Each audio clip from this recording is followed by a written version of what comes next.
Olá! Bom, esta é a nossa sexta e última aula da disciplina de Lógica de Programação. É uma revisão do conteúdo que nós já vimos e de suma importância para que você consiga também realizar a prova e relembrar todos os conceitos que a gente já utilizamos. Para isso, tenho aqui novamente o professor Fábio nos acompanhando nessa disciplina, nessa última aula da disciplina, para que a gente possa fazer uma revisão da melhor maneira possível. Olá, professor, como está?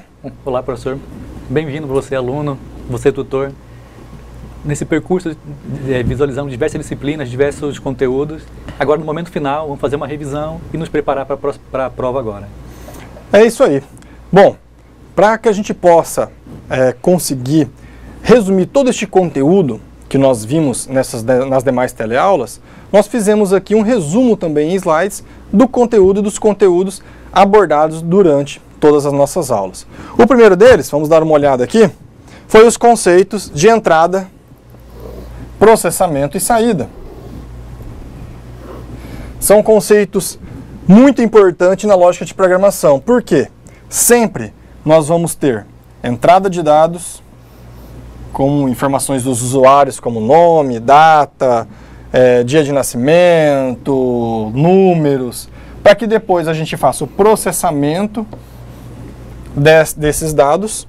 E esse processamento pode ser uma soma, multiplicação, uma condição, tudo aquilo que a gente já viu, e para que você gere uma saída, ou seja, um resultado, mostre isso de alguma forma em tela, numa impressora, de alguma maneira você fornece este resultado para o usuário. Então, o conceito principal: entrada, processamento e saída. Entrada é quando nós recebemos os dados, processamento é quando esses dados são tratados e transformados em informação, que consequentemente geram a saída, e essa saída ela fornece a informação por meio de uma tela de computador, de uma impressora, enfim, é uma informação que é disponível para o usuário e ela pode gerar, por exemplo, uma saída para um outro algoritmo que vai processar aquela saída do algoritmo anterior. Mas também nós temos o algoritmo como uma definição que ele tem que ter, no mínimo, um nome, uma descrição, a identificação, ou seja, o escopo do início e fim, e, lógico, os comandos executados passo a passo. Então, basicamente, no algoritmo nós precisamos ter esses itens: o nome, o início e fim, os comandos, as instruções, a declaração das variáveis. É ali que você trabalha um algoritmo da maneira mais simples. O que nós mais podemos discutir quando o assunto é algoritmo? A nomenclatura. Por que a nomenclatura? A nomenclatura do algoritmo é muito importante. Você não pode usar espaços na definição dos nomes, não pode usar caracteres especiais, tais como, olha lá, exclamação, interrogação, cifrão, entre outros caracteres especiais. Usar apenas letras e números. Não iniciar o nome com um número. Então, aquele exemplo, se eu colocar que meu algoritmo é 2 números, este algoritmo está com o nome errado. E evitar o uso de acentos e cedilhas. Isso é referente à nomenclatura. Então já sabemos, temos alguns pontos principais para a criação do algoritmo, como o nome, o escopo, a declaração de variáveis, as próprias instruções, os comandos passo a passo, mas temos também algumas regras para que você crie na nomenclatura um nome adequado ao algoritmo que você está desenvolvendo. Também temos aqui alguns exemplos, como por exemplo, calcular média das notas, aonde você usa calcular média com acento não é um nome válido, e calcular média junto sem acento é um nome válido. Aqui aquele exemplo do somar dois números. Dois números soma, está errado. Soma dois números, está correto, você não iniciou com um número.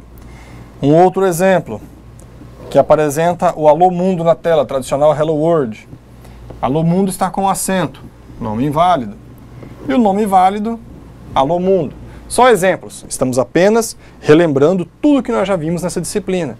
Os nomes do algoritmo, a nomenclatura, a forma de criação desses algoritmos, porque é isso que é importante que vocês saibam no dia a dia, nas próximas disciplinas também. E o que mais que nós temos? Temos as variáveis. Um algoritmo usa muito de variável, porque a variável ela é uma informação que está gravada na memória, que foi fornecida pelo computador ou pelo usuário, e que a gente utiliza para as operações necessárias com aquele dado que tem. A gente pode afirmar dessa forma que as variáveis são utilizadas para representar valores genéricos, mas que poderão ser acessados e modificados de acordo com a lógica do algoritmo. Então eu posso ter uma variável chamada, por exemplo, total de notas, onde a soma das notas vai modificar constantemente o valor do total de notas. A variável total de notas vai sofrer alterações, por quê? Porque justamente a gente faz modificações na entrada de dados do sistema e que sofrerá alteração no conteúdo da variável total notas.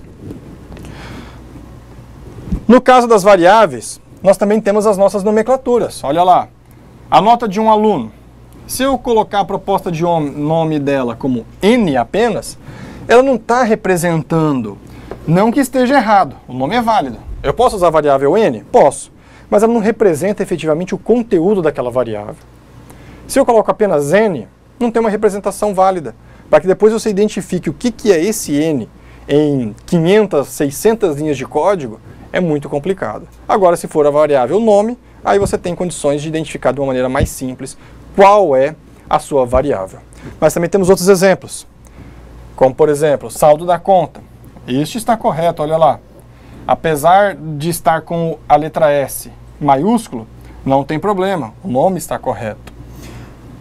Nome do segundo dependente, 2 dependente, está incorreto. Lembra de não iniciar o nome do algoritmo com um número? Isso vale também para variável. Então a gente não inicia. A gente pode usar como, por exemplo, segundo dependente, dependente 2 e assim por diante.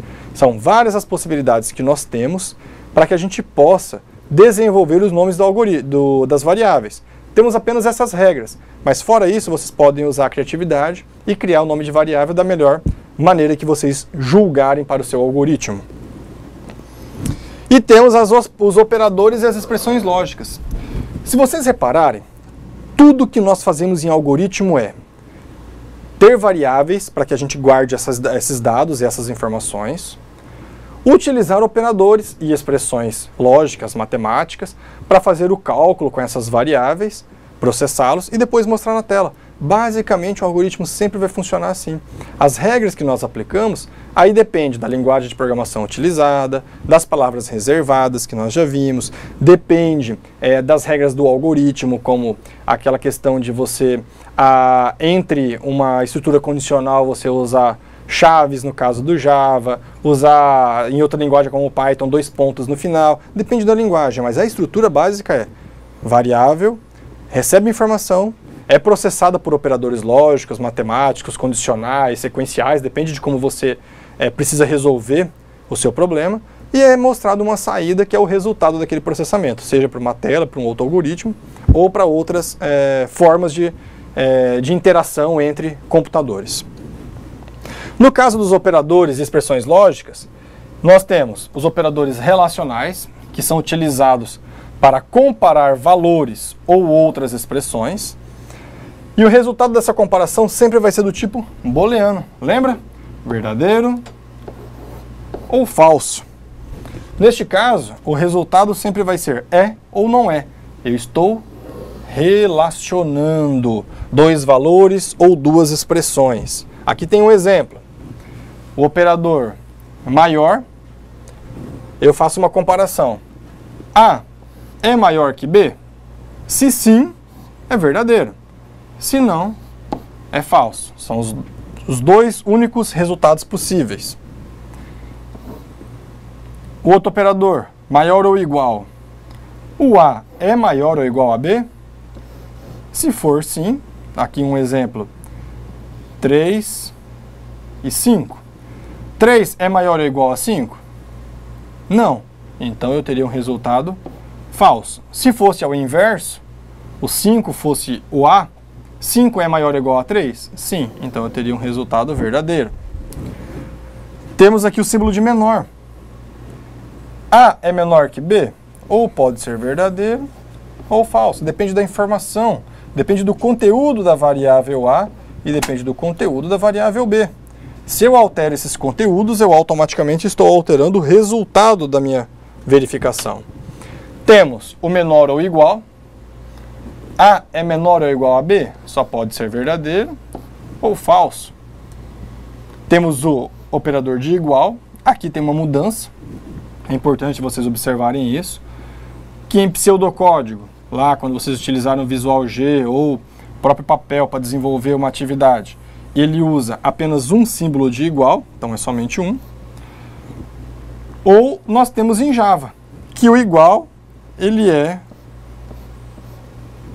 descrito como dois símbolos de igual, um do lado do outro. Isto é em Java. Em pseudocódigo, apenas um. E temos o símbolo, o operador de diferente. Em pseudocódigo, eu uso como está descrito aqui. O símbolo de maior e menor. Então, eu estou dizendo diferente.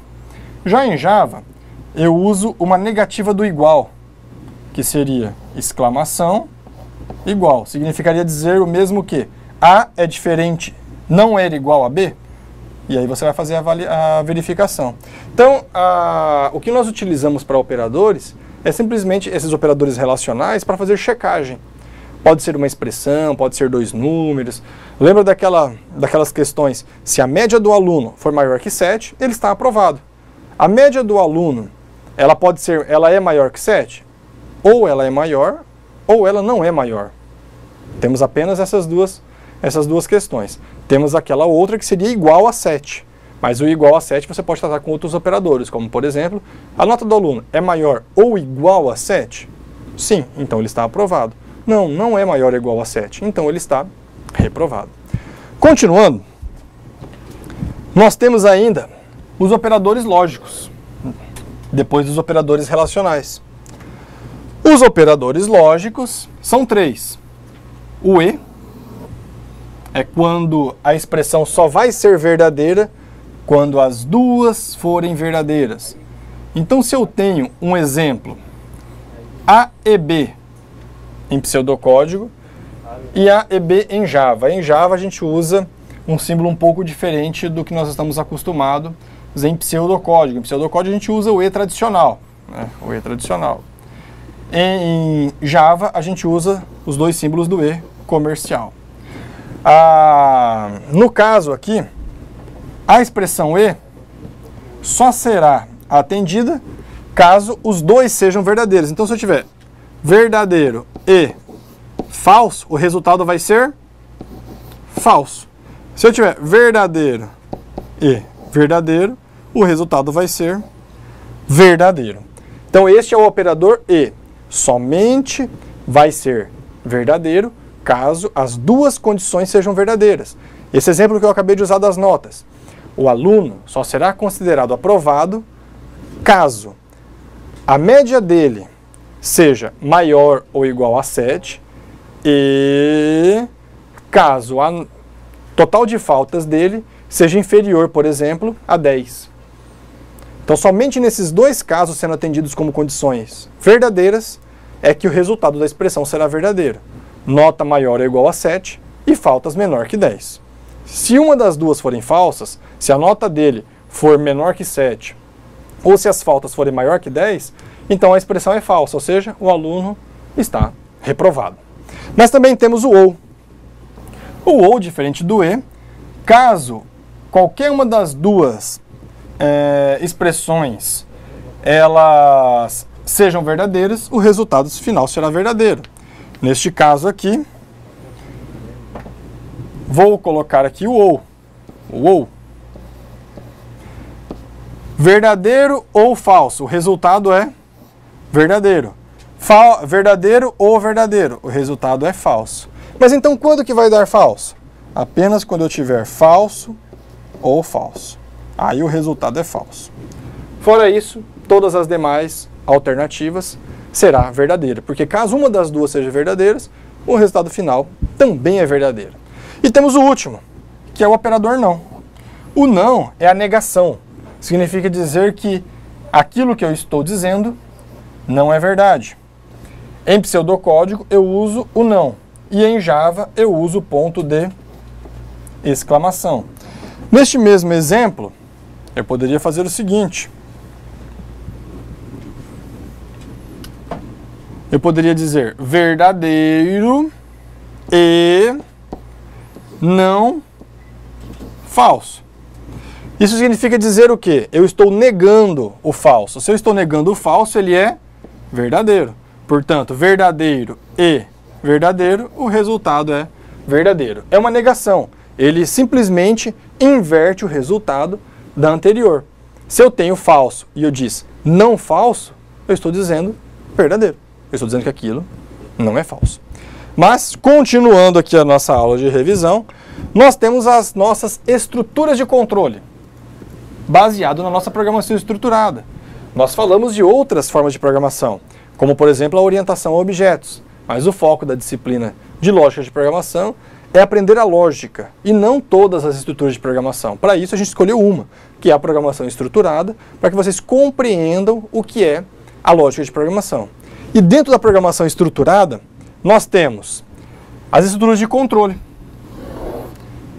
que no caso são três: estruturas sequenciais, estruturas de decisão e estruturas de repetição. A primeira delas, as estruturas sequenciais, ela é um algoritmo que eu tenho um conjunto de ações sendo executado em uma sequência linear de cima para baixo e da esquerda para a direita, na mesma ordem em que foram escritas. A estrutura sequencial é a mais básica. Assim como você lê um texto de cima para baixo e da esquerda para a direita, é como a estrutura sequencial funciona. O computador vai ler linha a linha o que você escreveu, de cima para baixo, da esquerda para a direita. Isto é a estrutura sequencial, é a mais básica. É você escrever um algoritmo uma linha atrás da outra e o computador vai ler daquela maneira. Agora nós temos também a estrutura de decisão. O que é a estrutura de decisão? Ela pode ser chamada de estrutura de decisão ou estrutura condicional, porque ela é capaz de verificar previamente determinadas condições, baseadas em expressões lógicas, para a realização de uma ou mais instruções.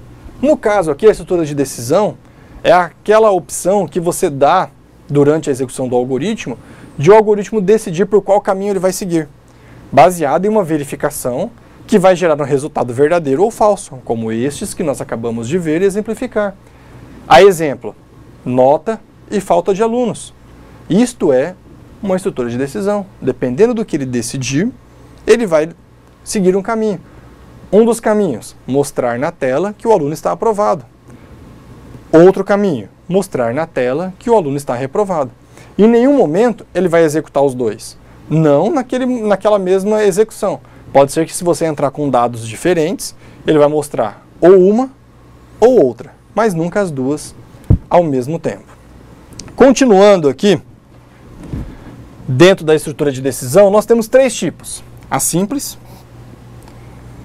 a composta e a encadeada. Então, decisão simples, composta e encadeada. A diferença de cada uma é baseado na estrutura com que você está desenvolvendo o seu algoritmo. Baseado naquela estrutura, você vai utilizar uma simples ou não. Como que seria a aplicação disso? Na estrutura de decisão C,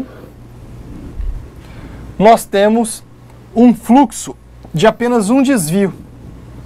Ele só vai fazer uma checagem. E esse desvio está condicionado a uma expressão booleana, que somente quando for verdadeira fará o desvio. Caso ela seja falsa, você vai seguir um caminho. Isso quer dizer o quê? Em um exemplo, que nessa estrutura aqui sequencial, eu não tenho nenhum desvio. Mas quando eu tenho uma instrução que é uma expressão que ele vai checar, esse desvio pode ocorrer. Neste caso, eu poderia aqui ter um exemplo. Eu crio nesse espaço aqui a variável A, que recebe 3, e a variável b, que recebe 2.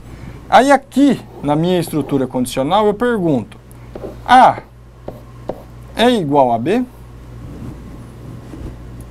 Caso seja verdadeiro, ele continua a execução. Caso seja falso, aqui tem o mesmo errinho da aula anterior, pois esse desvio ele deveria ocorrer aqui e não nessa parte de cima. Então, desconsiderem isso aqui.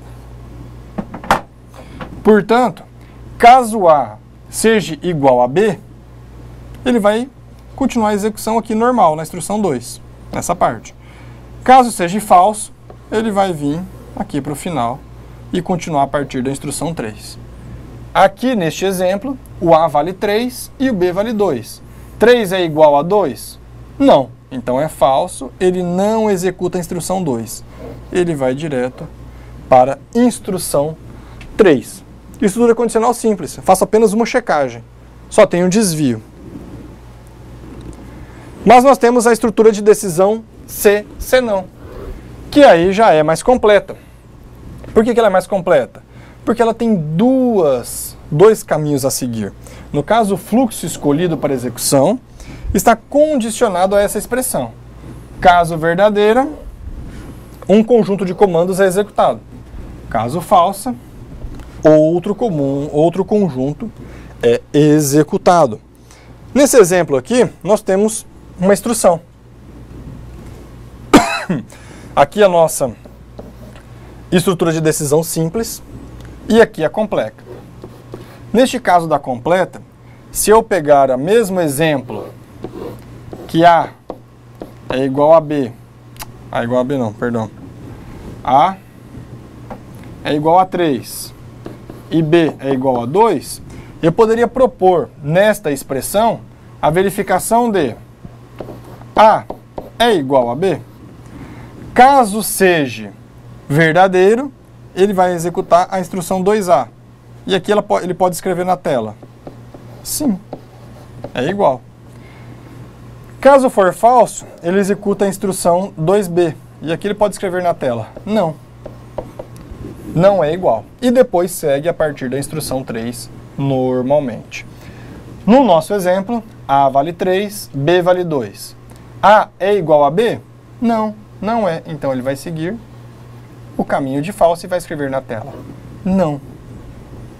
E vai terminar a execução do fluxo do algoritmo. Então percebam que o que muda é, na simples, ele faz apenas uma verificação e só segue um caminho em um momento. Nessa mais completa, ele executa as duas verificações. Primeiro, caso seja verdadeira, vá para um determinado bloco de algoritmo. Caso seja falsa, vá para outro bloco de algoritmo. Mas a gente também tem a estrutura mais encadeada, que é a C, senão C. Já a estrutura encadeada, ela permite o encadeamento de um C logo após o senão e outro C. Isso é possível encadear um C dentro de outro C, formando-se uma única estrutura. No nosso exemplo, nós temos a primeira estrutura C acontecendo aqui, e depois tenho outra estrutura C acontecendo aqui. É uma instrução C dentro da outra. Essa instrução, ela me permite, por exemplo, realizar algumas atividades. A título de exemplo, eu tenho apenas uma variável aqui, a variável n, ou colocar a variável num, para poder representar número. E ela vale 5. Nesta primeira expressão lógica, eu pergunto, num é menor que 0? Se for verdadeira, eu posso escrever na tela aqui, ó, se for verdadeiro este caso, eu posso escrever em instrução 2A, número menor que 0. Se não, se for falso, ele faz uma outra checagem. Qual é essa checagem? Ele pode puxar aqui. Num é maior que 10? Se for maior que 10, ele vai executar a instrução 2B. E pode dizer aqui, num maior que 10 na tela. Agora, caso o número não seja maior que 10, ele vai escutar a instrução 2C e vai dizer aqui, num entre 1 e 9. Este meu algoritmo ele faz o quê? Ele pega um número e verifica se este número está entre 1 e 9. De que maneira que ele faz isso? Seguindo aqui o exemplo. O número que eu passei é o 5. Ele vem para a primeira instrução, primeira expressão lógica. Num é igual a 5? Não. Num recebe 5, então o número é 5. O num, que é um número, é maior do que 0? É maior do que 0. Então ele nem vai por aqui. Aliás, está errado. Me permitem aqui uma correção. Menor. É ao contrário do que eu fiz, tá, gente? Num menor que 0. O número, ele é menor que 0? Não, não é menor que 0. Então ele segue este fluxo. E depois ele faz uma nova checagem. O número é maior que 10? Não, não é maior que 10. Então ele vai executar apenas a instrução 2C. E vai dizer, olha, o número está entre 1 e 9. Os outros, que é número maior que 10 e número menor que 10, maior que 10 e número menor que 0, ele nem mostra na tela. Ou seja, este fluxo nem é executado. Por isso que tenho ali uma estrutura de encadeamento. Eu posso ir fazendo checagens até definir qual é o objetivo do meu operador a ser atendido. Desta forma, nós continuamos a nossa revisão falando das estruturas de seleção. As estruturas de seleção elas são muito utilizadas em programação, pois nós controlamos várias ações diferentes de acordo com o valor de um parâmetro, ou no caso, a nossa variável. Diferentemente das estruturas de decisão, a de seleção tem um número pré-definido de escolhas possíveis e, consequentemente, de caminhos possíveis a serem seguidos, a serem continuados. Um exemplo aqui é o comando escolha. Este comando escolha ele permite eu selecionar um número prévio, como vocês podem observar aqui neste quadro do lado esquerdo, um número prévio de casos de escolha. 1, 2, 3, 4, 5, eu vou definir quantos números eu vou checar. Esse exemplo aqui, eu faço uma comparação entre o que tem na variável e cada uma das checagens. E por último, eu tenho a situação onde, caso nenhuma das opções anteriores forem atendidas, ele executa um bloco de comando. Em Java é parecido, o comando é switch, e você faz da mesma maneira, a checagem item por item. E por default, significa dizer, caso nenhuma das situações anteriores sejam atendidas, o que é que eu faço? Executo um outro bloco. Este é o comando escolha. Ele só vai executar o bloco que for condizente com o valor da variável e da expressão que eu definir. E temos a estrutura de repetição. A estrutura de repetição, ela é um tipo muito comum também na nossa programação. Por que é comum? Porque permite a gente executar o mesmo conjunto de comandos mais de uma vez. Por quanto tempo? Até que a gente chegue ao resultado desejado. Um exemplo para resolver problemas como este, as linguagens de programação, elas utilizam as estruturas de repetição, ou mais tradicionalmente chamadas como looping. A estrutura de repetição, um exemplo rápido aqui seria você fazer um algoritmo para que você adivinhe o número que o usuário pensou. Você coloca lá que ele digite um número e que esse número ele tenha que depois adivinhar. Eu vou fazendo uma estrutura de repetição, checando qual é o número possível, de 1 a 10. Primeiro eu checo com 1, com 2, com 3, com 4, até adivinhar qual foi o número que ele pensou. Esta é uma forma de você executar um código em loop, em repetição. No caso da estrutura de repetição, nós temos também 3 tipos. Quais são os 3 tipos desta estrutura de repetição? A primeira estrutura de repetição é o para.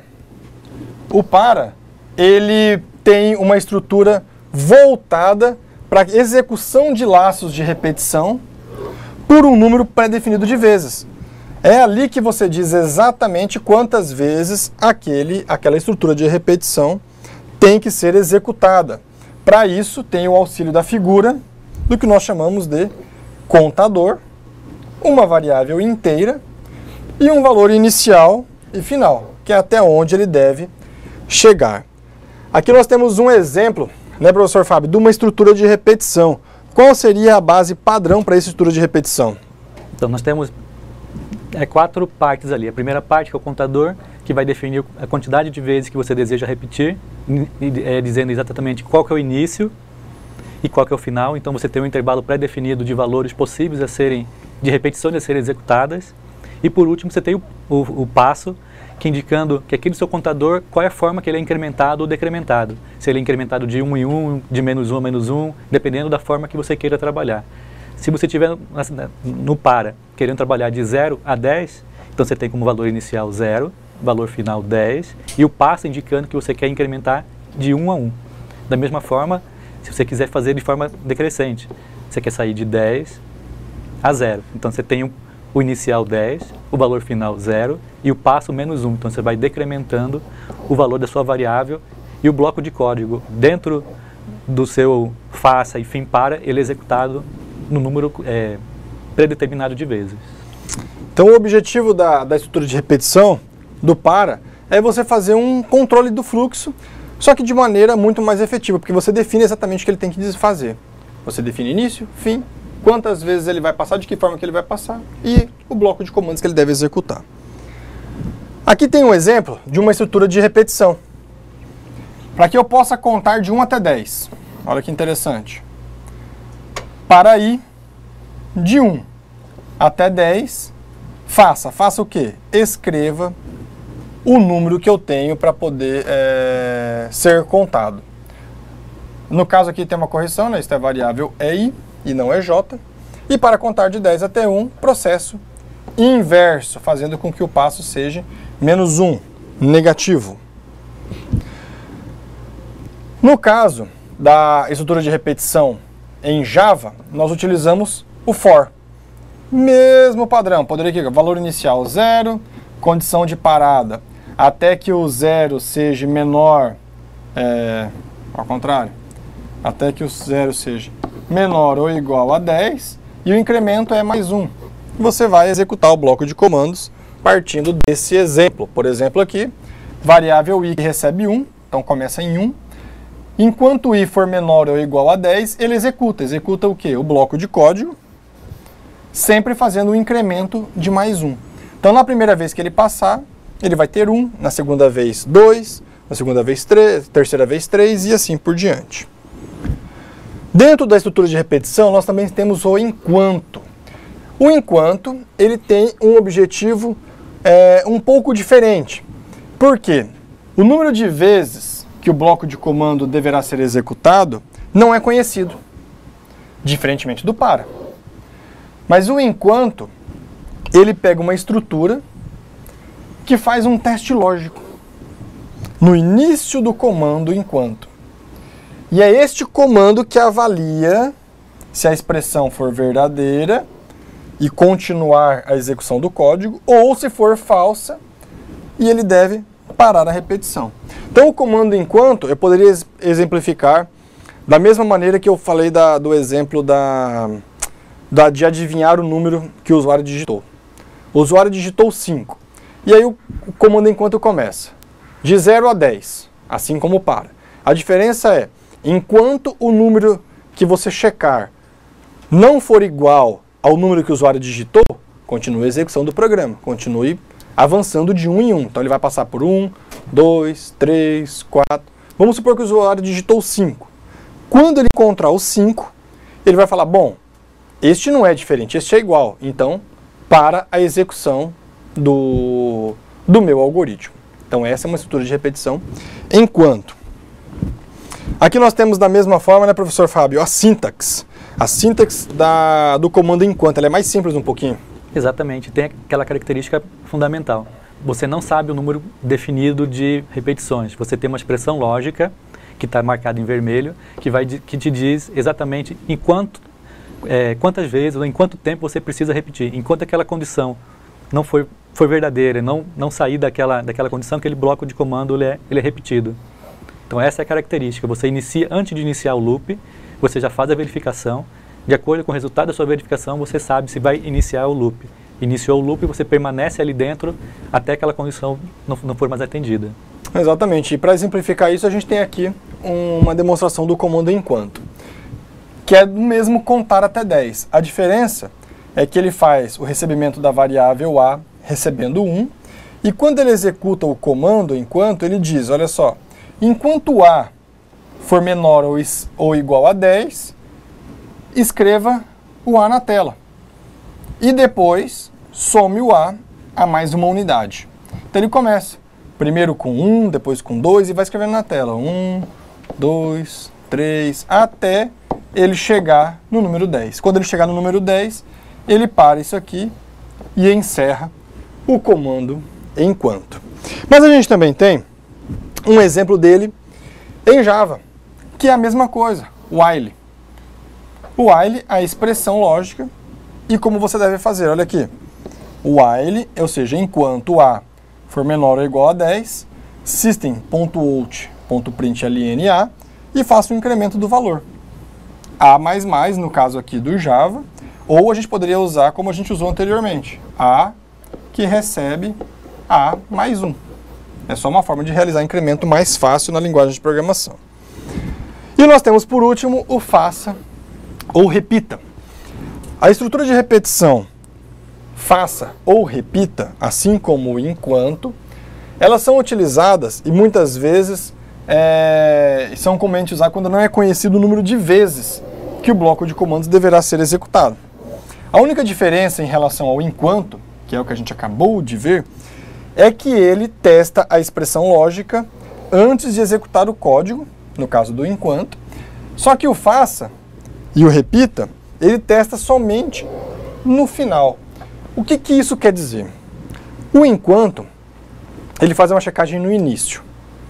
Fazendo a checagem no início, pode ser que aquele bloco de código que virá depois nem seja executado.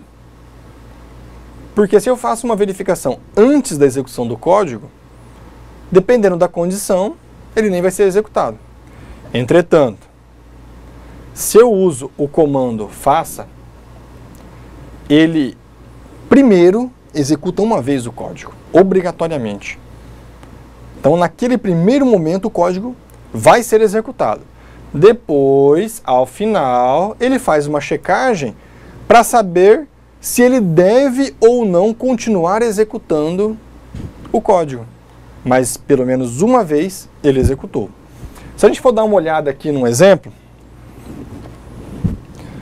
na principal diferença, no exemplo da principal diferença dos dois, é que o segundo executa o loop até a expressão seja verdadeira. Isto é, no repita, enquanto a expressão lógica for falsa, ele executa a repetição. Diferentemente do faça. O faça, ele primeiro executa o loop enquanto a expressão lógica for verdadeira. Se a gente pegar um exemplo do faça ou repita, nós temos repita o bloco de comando até que a expressão lógica seja verdadeira.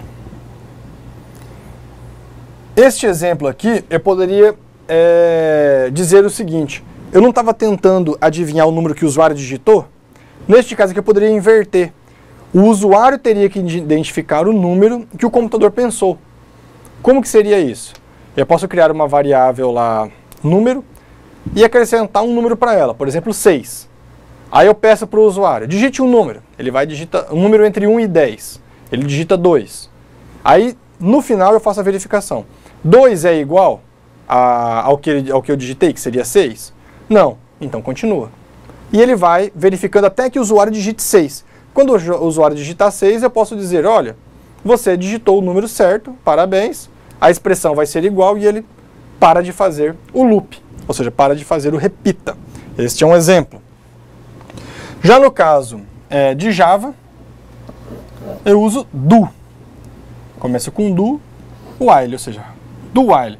E a expressão lógica da mesma maneira que eu acabei explicando. Notem que todo o algoritmo que nós desenvolvermos vão ter elementos desses, todos que a gente viu na aula. O básico da aula hoje, ele foi muito focado na estrutura do algoritmo, não importa a linguagem de programação. Nós temos variáveis, depois dessas variáveis, nós podemos receber dados dessas variáveis, podemos atribuir dados a essas variáveis, podemos fazer cálculos que gerem um resultado para incrementar outra variável. Depois trabalhar com essas variáveis, de que forma? Fazendo cálculos, e aí sim, usando as expressões aritméticas, as expressões matemáticas, as estruturas condicionais, as estruturas de repetição, dependendo do problema que eu tenho que solucionar. E a partir daí, eu gero a saída. O que é a saída? O resultado de tudo isso que eu fiz. Então, basicamente, um algoritmo, ele compreende todas essas questões. Basta vocês lembrarem sempre que nós temos estruturas engessadas. Além disso, temos as nomenclaturas, que são as palavras reservadas, que é a maneira como eu devo escrever o meu algoritmo. A escrita desse algoritmo, ela, assim como o português, tem regras. E a gente utiliza essas regras para escrever um algoritmo da maneira adequada. Durante a disciplina, nós conhecemos alguns programas, como o Visual G e o Eclipse, que possibilitam você escrever em pseudocódigo, no caso do Visual G, e em Java, no caso do Eclipse. Mas, basicamente, o objetivo que nós temos para que aconteça isso é fazer um algoritmo que solucione o problema do aluno. Não é verdade, professor? Exatamente. Uma estratégia, uma forma de trabalhar com os dados de entrada, efetuar o processamento daqueles dados de entrada e dar um resultado, uma saída para o usuário, que é o que efetivamente o algoritmo proporciona, né? E a lógica da programação, ela dá essa base, que independente da linguagem que porventura vocês venham a escolher, a lógica de programação, a base, ela vai ser sempre a mesma. É como se daqui a pouco, quando você for aprender outra linguagem de programação, que vocês vão ver PHP, vão ver outras linguagens de programação, vocês vão perceber que, às vezes, as regras, assim como a escrita do português, mudam um pouquinho em relação à estrutura de repetição, à condição, mas o básico, que é uma estrutura, não muda. Então, se em Visual G, em pseudocódigo, nós usamos o C, senão, C, no caso do Java, a gente usa o if. Em outras linguagens de programação você pode usar coisas diferentes, mas a base, que é a comparação, o fato de ser ou não uma estrutura condicional, isso não muda. Sempre vai ser uma estrutura condicional. Você vai ter uma condição que vai resultar em verdadeiro ou falso. Não importa qual a linguagem. A linguagem é apenas uma maneira de vocês executarem o algoritmo naquela linguagem escolhida. Mas a base do algoritmo, o conhecimento do algoritmo, ele é único. Vocês vão sempre levar isso para qualquer linguagem de programação que vocês forem aprender.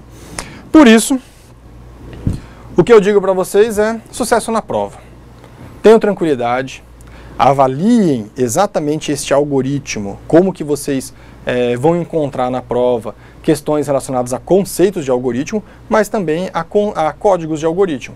Neste caso, avaliem os códigos com calma, baseado nos conceitos que a gente aprendeu, para que com isso vocês tenham segurança na solução deste algoritmo. E tenho certeza que vocês serão muito exitosos a partir da solução desse algoritmo e que a partir daí vocês tenham e desenvolvam de maneira adequada as demais disciplinas. Queria agradecer por estar com vocês durante todas esses encontros nas teleaulas da disciplina de lógica de programação. Desejar um sucesso. Agradecer ao professor Fábio por essa parceria durante esse tempo. Obrigado, professor. Até a próxima disciplina. Sim, eu que agradeço. Obrigado por esse tempo, essa aprendizagem junto com os alunos, a interação que os alunos tiveram no decorrer da aula. Isso é muito importante e boa prova, acredito que vocês estão preparados para fazê-la. É isso aí. Desejo um sucesso a todos e até o próximo.